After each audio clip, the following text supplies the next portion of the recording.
Joining me now is Intrust cybersecurity consultant Dave Hatter. Dave, it's so great to see you. We know that the Trump administration right now is really working to try to slow Beijing's progress when it comes to AI. Just to reiterate, why is that so important? Well, thanks for having me on again, Nicole. And I think that the real bottom line is if AI lives up to its promise, there's a lot of hype and hyperbole out there at this point, and we've seen a lot of limitations. And of course, if you're out here in the general public, you only know what's available to the public. Who knows what's in some lab somewhere? But the idea that our fundamental adversary in the world could get a big lead, which could give them significant strategic advantages, not only on the battlefield but in commerce. It's a big concern. And that concern has been raised for some time. You've got the select committee on the CCP raising the alarm and putting out this report that's kind of got us into this conversation today.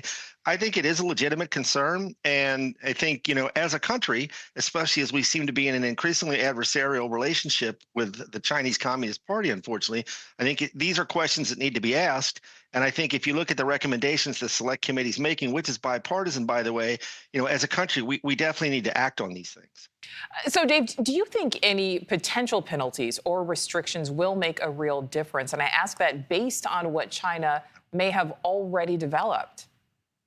Yeah, I think that's a smart question to ask, Nicole. And I think that's one of the concerns the select committee has raised is that it appears anyway, and it's been alleged by some that the Chinese Communist Party, People's Republic have gotten their hands on these chips. And, the concern with these Chinese companies like DeepSeek, TikTok, and others is that even though they're technically companies, they're really controlled by the Chinese Communist Party. They've gotten these hands on their chips by front companies and using different mechanisms to kind of cover their tracks, launder the chips, if you will. Will penalties help? I'm not sure. I think that the bigger thing we need to do is if we can stop the exports, this technology moves very quick. These chips are critical to it. We still have a lead in chips at this point. I think we could certainly maintain our lead to the extent we have one and potentially expand that lead, assuming we can keep these chips out of their hands at this point. Now, I know they're also working on their own capacity to build this stuff.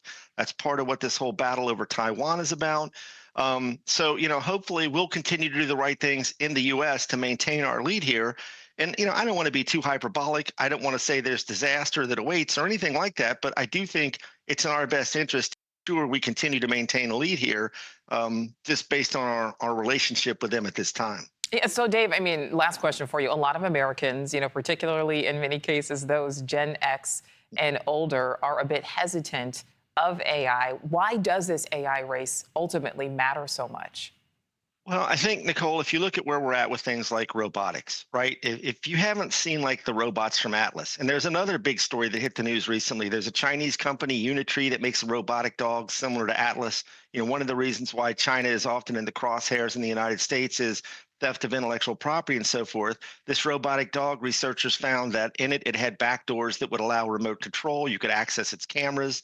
So, it's essentially a walking spyware tool.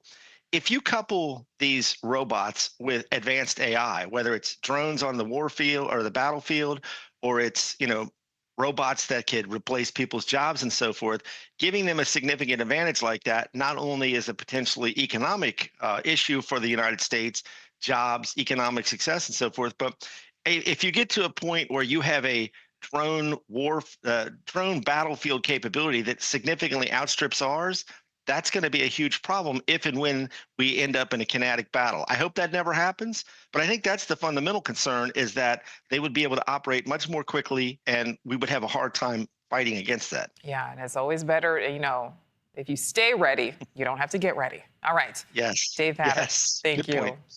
Thank you, Nicole. Students at Florida State University